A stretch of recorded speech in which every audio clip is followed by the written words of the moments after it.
જય સ્વામિનારાયણ વિદ્યાર્થીઓ.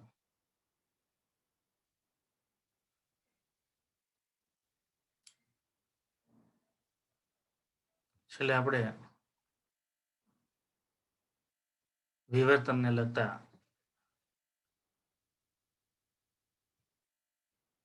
વિડીયો જોયા હતા.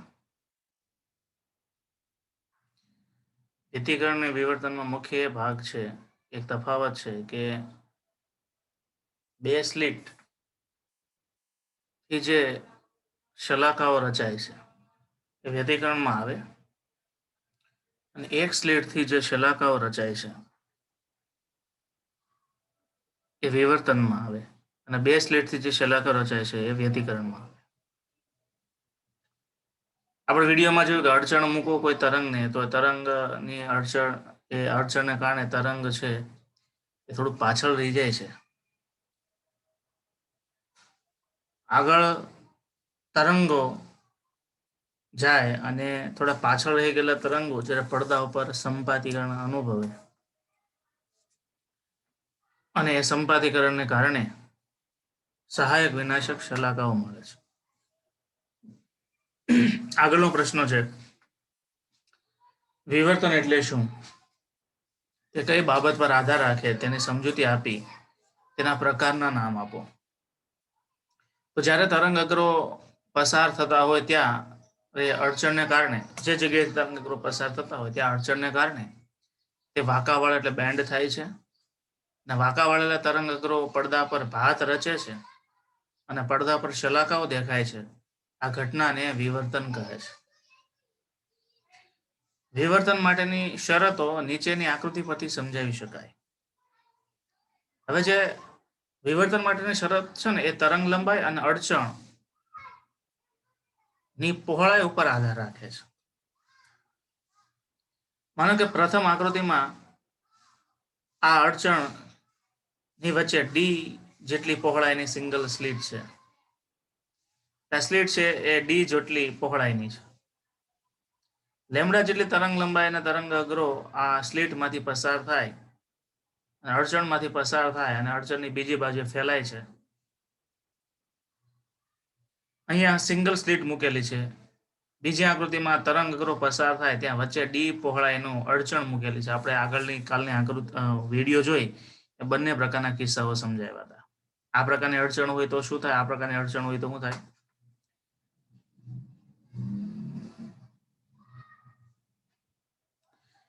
તો આકૃતિ પરથી કહી શકાય કે વિવર્તનની ઘટના માટેની શરત લેમડા બાય ડી ના ગુણોત્તર પરથી નક્કી થાય છે. જો આ ગુણોત્તરનું મૂલ્ય ખૂબ નાનું હોય તો વિવર્તન જોવા ન મળે. એ ગુણોત્તરનું મૂલ્ય ખૂબ નાનું ક્યારે મળે? તો અડચણ છે એ ખૂબ મોટી છે અને ત્યાંથી પસાર થતા તરંગ અગ્રોની તરંગ લંબાઈ ખૂબ નાની છે. તો ગુણોત્તરનું મૂલ્ય ખૂબ નાનું હોય તો વિવર્તન જોવા નથી મળતું. જો તેનું મૂલ્ય મોટું હોય તો વિવર્તન જોવા મળે. દાખલા તરીકે ધ્વનિના તરંગોની વાત કરીએ. ધ્વનિના તરંગો માટે આવૃત્તિ છે 330 હર્ટ્ઝ છે, વેગ છે 330 મીટર પ્રતિ સેકન્ડ છે. તો લેમડા બરાબર શું થાય? તો V/F થાય. તો લેમડા બરાબર V/F કરો, લેમડા બરાબર V/F કરો તો આપણને લેમડા બરાબર V/F નું કિંમત 1 મળશે. તો ધ્વનિના તરંગોની તરંગ લંબાઈ 1 મીટર જેટલી છે. આપણે એવું ધારી લઈએ. સામાન્ય વાતચીતમાં જે તરંગ લંબાઈ વપરાય છે એ 1 મીટરની હોય છે. અને જે દરવાજો હોય, કોઈ પણ દરવાજાની પહોળાઈ ડી કેટલું હોય? એ પણ 1 મીટર હોય. તો લેમડા બાય ડી કરો તો એનો ગુણોત્તર કેટલો આવશે? 1 આવશે. તેથી ધ્વનિના તરંગોનું વિવર્તન વધારે થાય છે. શું કામ? કારણ કે ગુણોત્તર મોટો આવ્યો. એટલે તમે જુઓ, કોઈ શિક્ષક છે ક્લાસરૂમમાં ક્લાસ લેતા હોય, એનો અવાજ લોબીમાં ઉભેલા વ્યક્તિને પણ આવે છે. કોઈ બે જણ વાત કરતા હોય, એની કોઈ પણ એક બે જણ છે એ માનો કે તમારી સામે ન હોય, તમારાથી દૂર હોય, સીધી રેખામાં પણ ન હોય, તો પણ એનો અવાજ સંભળાય. કારણ કે ધ્વનિના તરંગોનું વધારેમાં વધારે વિવર્તન થાય. દરવાજાની ધાર પાસેથી એ તરંગો બેન્ડ થઈ અને બીજા રૂમમાં દાખલ થઈ શકે અને બીજા રૂમમાં દાખલ થાય એટલે તમારો અવાજ એક રૂમમાંથી બીજા રૂમમાં સંભળાય છે. અને એક રૂમમાં કરેલી લાઇટ એ બીજા રૂમમાં અજવાળું નથી આપતી. શું કામ? તો કે પ્રકાશનું વિવર્તન ઓછું થાય છે. કારણ કે પ્રકાશની તરંગલંબાઈ લેમડા ખૂબ નાની છે અને દરવાજાની પહોળાઈ ખૂબ મોટી છે, એટલે એનું વિવર્તન ઝાઝું નથી થતું. એટલે એક રૂમમાં કરેલી લાઇટ બીજા રૂમમાં અજવાળું નથી આપતી, પણ એક રૂમમાં ઉત્પન્ન કરેલો અવાજ બીજા રૂમમાં સંભળાય છે. વિવર્તનના બે પ્રકાર છે, ફ્રેસ્નલ અને ફ્રોનહોફર. આ બંને વૈજ્ઞાનિકોના નામ ઉપરથી આવે છે. ફ્રેસ્નલ નામનો વૈજ્ઞાનિક હતો, એને પણ પ્રકાશશાસ્ત્રમાં ઘણા બધા સંશોધનો કરેલા છે. ફ્રોનહોફરે પણ પ્રકાશશાસ્ત્રમાં ઘણા સંશોધનો કરેલા છે. ફ્રેસ્નલ વિવર્તન ક્યારે જોવા મળે? જ્યારે પ્રકાશ ઉદ્ગમ સ્લિટથી નજદીક હોય ત્યારે મળતા વિવર્તનને ફ્રેસ્નલ કહેવાય છે. અને એમાં તરંગ અગ્ર વક્રાકાર, કારણ કે નજીક ઉદ્ગમ હોય તો એ વક્રાકાર તરંગ અગ્રો જ આવવાના છે, એ ફ્રેસ્નલ મળે. ફ્રોનહોફર ક્યારે જ મળે? પ્રકાશ ઉદ્ગમ છે આપણાથી ઘણો દૂર હોય અને ત્યારે તેમાંથી આવતા તરંગ અગ્રો સમતલ હોય. અને સમતલ તરંગ અગ્રો જ્યારે સ્લિટમાંથી પસાર થઈ અને જે વિવર્તન ભાત ઉત્પન્ન કરે એને ફ્રોનહોફર વિવર્તન કહેવાય, કારણ કે ત્યારે ઉદ્ગમ છે દૂર હોય. ફ્રેસ્નલ છે એ તો લેબની અંદર ડેવલપ થાય, પણ ફ્રોનહોફર લેબની અંદર ડેવલપ કરવું હોય તો શું કરવું પડે? ફ્રોનહોફર લેબની અંદર ડેવલપ કરવું હોય તો તમારે પ્રકાશ ઉદ્ગમની વચ્ચે બિલોરી કાચ મૂકી દેવાનો, એટલે ગોળાકાર તરંગ અગ્રો છે બધા સમતલ તરંગ અગ્ર થઈ જાય. અથવા તો સૂર્યનો પ્રકાશનો ઉપયોગ કરો પ્રેક્ટિકલમાં. સૂર્યનો પ્રકાશ દર વખતે પ્રેક્ટિકલમાં ઉપયોગ કરવો એ થોડો અઘરો બની જાય. એ રીતે બારી સેટ કરેલી હોવી જોઈએ તો સૂર્યનો પ્રકાશ તમે એમાં યુઝ કરી શકો. એને વિન્ડો સેટ કરેલી હોય, પછી કેવું એટમોસ્ફિયર છે. એટલે મોટા ભાગે લેબની અંદર આપણે ફ્રોનહોફર વિવર્તન મેળવવા માટે બહિર્ગોળ લેન્સનો ઉપયોગ થતો હોય છે. બરાબર. આપણે લેબની અંદર પણ ડાર્ક રૂમનું સેટઅપ છે, પણ આ તો બધી અનુકૂળતા નથી એટલે એ ના થઈ શકે, નહીતર એ કરી શકાય. એક સ્લિટ વડે થતા વિવર્તનની સમજૂતી આપો અને યોગ્ય આકૃતિ દોરી મધ્યસ્થ અધિકતમ સમજાવો. હવે તમારે એક વસ્તુ યાદ રાખવાનું, બે સ્લિટની વાત આવે તો હંમેશા વ્યતિકરણની ઘટના હોય. એક સ્લિટની વાત આવે તો એ વિવર્તનની ઘટના હોય. વિવર્તનની ઘટનામાં મધ્યસ્થ અધિકતમ શું કામ રચાય છે એ માટેની સૈદ્ધાંતિક સમજૂતી આપણે જોવાની છે. એક સ્લિટ વડે રચાતા ફ્રોનહોફર વિવર્તનની પ્રાયોગિક આકૃતિની ગોઠવણી નીચે બતાવેલી છે. માનો કે આ કોઈ પ્રકાશી ઉદ્ગમ છે અને એમાંથી આવતા સમતલ તરંગ અગ્રો આ સ્લિટમાંથી પસાર થાય. સ્લિટની પહોળાઈ ડી જેટલી છે અને પડદો સી નજદીક મૂકેલો છે. નજદીક મૂકેલા પડદા ઉપર શલાકાઓ કેન્દ્રિત કરવા માટે વચ્ચે એક બહિર્ગોળ લેન્સ મૂકેલો છે, એટલે નજદીક પડદા ઉપર જ શલાકાઓ કેન્દ્રિત કરી શકાય. ચલો, એ બી સી એ સ્લિટના વિભાગ છે.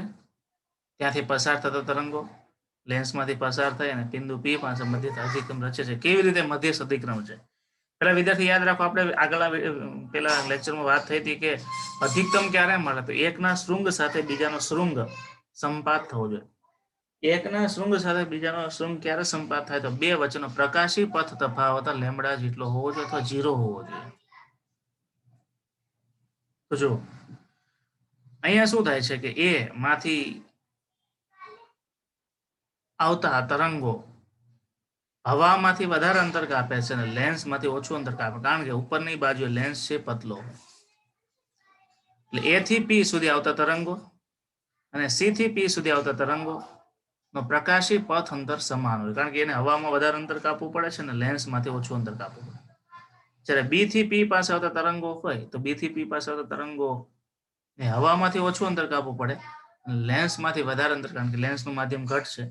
આમ જોવા જોઈએ તો એ, બી ને સી ત્રણેય જગ્યાએ આવતા તરંગોનો પ્રકાશી પથ અંતર, પ્રકાશી પથ લંબાઈ ઇક્વલ હોય, એટલે દરેક તરંગો વચ્ચેનો પ્રકાશી પથ તફાવત શૂન્ય થાય અને શૂન્ય થવાને કારણે બિંદુ પી પાસે મધ્યસ્થ અધિકતમ રચાય છે.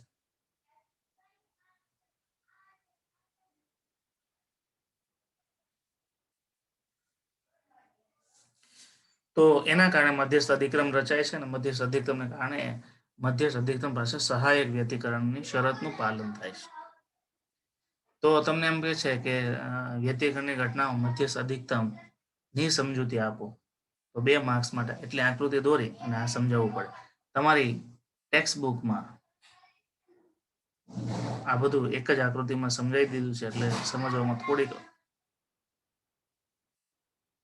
મધ્યસ્થ અધિકતમ અને પ્રથમ ન્યૂનતમ બધી શરતો એક જ આકૃતિમાં. હું તમને બધાની અલગ અલગ સમજૂતી આપું છું.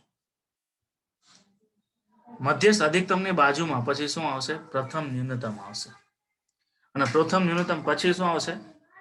તો પ્રથમ અધિકતમ આવે. હવે પછીનો પ્રશ્ન મોસ્ટ આઈએમપી. વિવર્તન માટે પ્રથમ ન્યૂનતમ અને પ્રથમ અધિકતમ ની સમજૂતી આપી અને વ્યાપક સૂત્ર તારવો.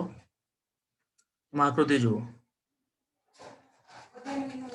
આકૃતિ કેવી રીતના દોરવાની? તો પહેલા સ્લીટ બતાવવાની. સ્લીટના સેન્ટર પોઈન્ટ ઉપરથી પડદા ઉપરના બિંદુ P પાસે લાઈન ડ્રો કરી અને એ મધ્યમાં રહે એ રીતે લેન્સ આમ ક્રોસમાં દોરવાનો અને એ અને બી બિંદુ પાસેથી પસાર થતા તરંગો લેન્સમાંથી પસાર થઈને P બિંદુ પાસે પહોંચે છે એ રીતના દોરવાનું. એ બિંદુ પાસેથી દોરેલો લંબ M છે અને આ N અહીંયા N પોઈન્ટ મૂકવાનો છે. તો એ પાસેથી પસાર થતા તરંગો અને M પાસેથી પસાર થતા તરંગો નો પ્રકાશી પથ ઇક્વલ હોય, પરંતુ એ અને બી પાસેથી જતા તરંગો નો પ્રકાશી પથ તફાવત λ/2 હોય અને એ અને સી પાસેથી જતા તરંગો નો પ્રકાશી પથ તફાવત λ જેટલો હોય.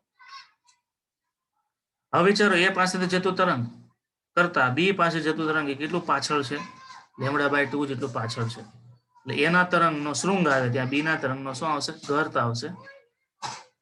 તો એના શૃંગ સાથે બી ગર્ત આવે તો ત્યાં અમને વિનાશક વ્યતિકરણ થાય. વિનાશકને કારણે બિંદુ P પાસે અપ્રકાશિત સલાખો મળે. હવે બી પાસેથી પસાર થતું કોઈ તરંગ અને સી પાસેથી પસાર થતું તરંગ એ બે વચ્ચેનો પ્રકાશી પથ તફાવત કેટલો છે? λ - λ/2. λ/2 છે.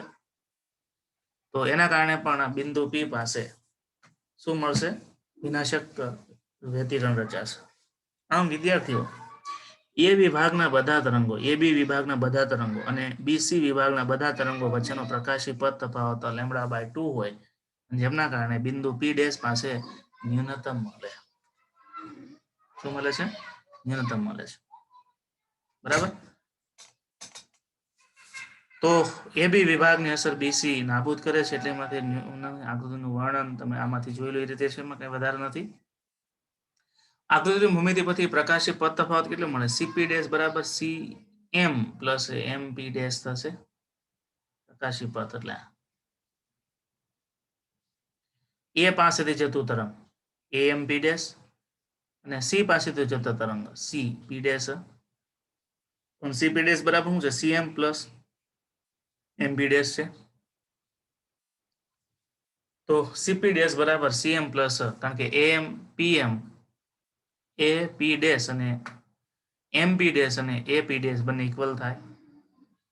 લંબ પછી અંતર આવે. AP ડેશ અને MP ડેશ બંને ઇક્વલ છે. બરાબર.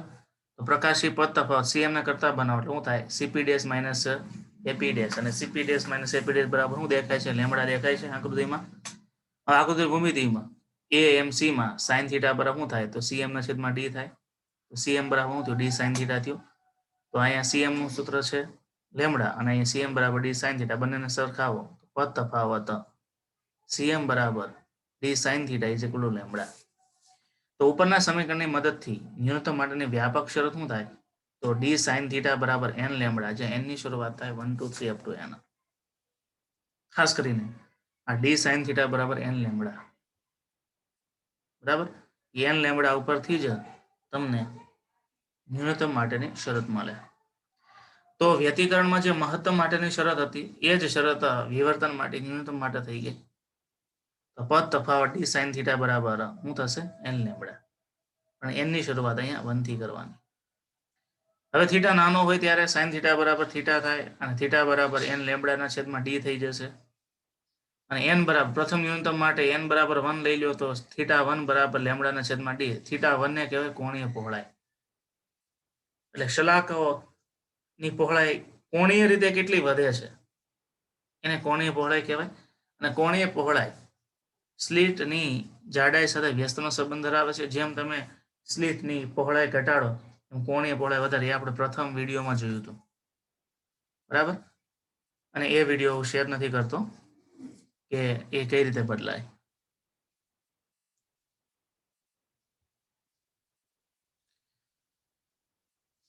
દરવાજાની અંદર પણ એવું થાય છે. જેમ તમે દરવાજાને વધુ બંધ કરશો એટલે ડી તમે ઘટાડશો એમ પ્રકાશનો ફેલાવ આમ વધતો જશે, બરાબર. એ આ સૂત્ર ઉપરથી નક્કી થાય છે. કોણી પહોળાઈ છે એ સ્લિટ પહોળાઈના વ્યસ્ત પ્રમાણમાં છે. પ્રથમ અધિકતમ આવે, સોરી, મધ્યસ્થ અધિકતમ આવ્યું. મધ્યસ્થ અધિકતમની બંને બાજુ પ્રથમ ન્યૂનતમ આવે. પ્રથમ ન્યૂનતમની હવે બંને બાજુ પ્રથમ અધિકતમ આવે. પ્રથમ અધિકતમમાં તમારે શું કરવાનું છે? 3 વિભાગ કરી દેવાના, એ બી, બીસી અને સીડી. એમાં એ બી વિભાગ અને બીસી વિભાગ વચ્ચે પદ તફાવત કેટલો મૂકવાનો? λ/2. તો આ બી છે λ/2 જેટલું પાછળ છે, સી પાસે આવતું તરંગ લેમડા જેટલું પાછળ છે, અને ડી પાસેથી આવતું તરંગ 3 λ/2 જેટલું પાછળ હોય. હવે એ બી અને બીસી વિભાગમાં λ/2 છે તો શું થાય? એ બી વિભાગના કોઈ પણ તરંગો અને બીસી વિભાગના બધા તરંગો નાબૂદ કરી દે. કારણ કે એ બી અને બીસી વિભાગના તરંગો વચ્ચેનો પ્રકાશી પદ તફાવત λ/2 છે. આપણે ખબર છે પ્રકાશી પદ તફાવત જે λ/2 હોય એકના શૃંગ સાથે બીજાનો ઘર્ત આવે એટલે એની અસર નાબૂદ થાય. પરંતુ સીડી વિભાગની અસર કોઈ નાબૂદ નથી કરતો. એટલે સીડી વિભાગને કારણે અહીંયા ક્યુ બિંદુ પાસે પ્રથમ અધિકતમ મળે, એટલે કે ત્યાં પ્રકાશિત શલાકાઓ મળે છે. હવે કોઈ વિદ્યાર્થી એવું માને કે એને એ બી વિભાગ અને બીસી વિભાગ નાબૂદ નથી કરવા, તો બીસી વિભાગ અને સીડી વિભાગમાં તમે તફાવત જુઓ. માનો કે સી પાસેથી જતું તરંગ, ડી પાસે જતું તરંગ. ડી પાસે જતું તરંગ 3 λ/2 છે, માઇનસ સી પાસે જતું તરંગ લેમડા છે. 3 λ/2 માઇનસ લેમડા કરો તો શું મળશે? λ/2 જ મળશે. તો જો બીસી વિભાગ અને સીડી વિભાગ જો એકબીજાની અસર નાબૂદ કરતા હોય તો એ વિભાગની અસર નાબૂદ નથી થતી, અને એ વિભાગની અસર નાબૂદ નથી એને કારણે પ્રથમ અધિકતમ મળે છે. આ સૈદ્ધાંતિક સમજૂતી છે. આવી જ રીતે માટે 4 વિભાગ તમે કરી નાખો અને બંને વિભાગની અસર એ બીજા વિભાગ નાબૂદ કરતા હોય તો દ્વિતીય ન્યૂનતમ મળે. 5 વિભાગની તમે વાત કરો તો દ્વિતીય અધિકતમ મળશે. ખ્યાલ આવે છે? એમ આકૃતિની ભૂમિતિ પરથી તમે અધિકતમ અને ન્યૂનતમ મેળવી શકો. ફરીથી પથ તફાવત ડીક્યુ બરાબર ડીએમ પ્લસ એમક્યુ છે, તો ડીક્યુ બરાબર ડીએમ પ્લસ એક્યુ થશે. એમક્યુ ને એક્યુ સમાન થાય. ફરીથી ડીએમ બરાબર ડીક્યુ માઇનસ એક્યુ બરાબર 3 λ/2. અને આકૃતિની ભૂમિતિમાં એ એમ ડીમાં સાઇન થીટા પર ડીએમ અપોન ડી થશે, તો ડીએમ બરાબર ડી સાઇન થીટા. ફરીથી બેને સરખાવો તો ડી સાઇન થીટા બરાબર 3 λ/2. વ્યાપક રીતે આ સૂત્ર લખવામાં આવે તો 2n + 1 λ/2, n બરાબર 1 2 3. એટલે વિવર્તનમાં જે અધિકતમ માટેની શરત છે આ શરત વ્યતિકરણમાં ન્યૂનતમ માટેની હતી, પણ ત્યાં n ની શરૂઆત 0 થી કરવાની હતી, અહીંયા 1 થી થાય છે. અને વિવર્તનમાં જે ન્યૂનતમ માટેની શરત છે આ શરત વ્યતિકરણ માટે અધિકતમમાં આવતી હતી. એટલે એ રીતે યાદ રાખો તો તમને સહેલું પડશે, બરાબર. તો ખૂબ નાના ખૂણા માટે કોણીય પહોળાઈનું સૂત્ર મળે છે 2n + 1 λ/2d. ને n બરાબર 1 હોય તો θ1 બરાબર 3 λ/2d મળશે. તો આ રીતે કોણીય પહોળાઈ તમે સ્લિટ ઉપરથી નક્કી કરી શકો છો. અને કોણીય પહોળાઈ પછી આપણે આ કોણીય પહોળાઈની વાત કાલે ફરીથી આવશે, એમાં વધારે વિગત લઈશું. અને કોણીય પહોળાઈ પછી વિભેદન શક્તિની વાત આવશે. વિભેદન પ્રકાશી ઉપકરણો હોય એનો રેઝોલ્યુશન પાવર કેટલો ની પણ વાત આવશે. અહીં આપણે પૂરું કરીએ. જય સ્વામિનારાયણ.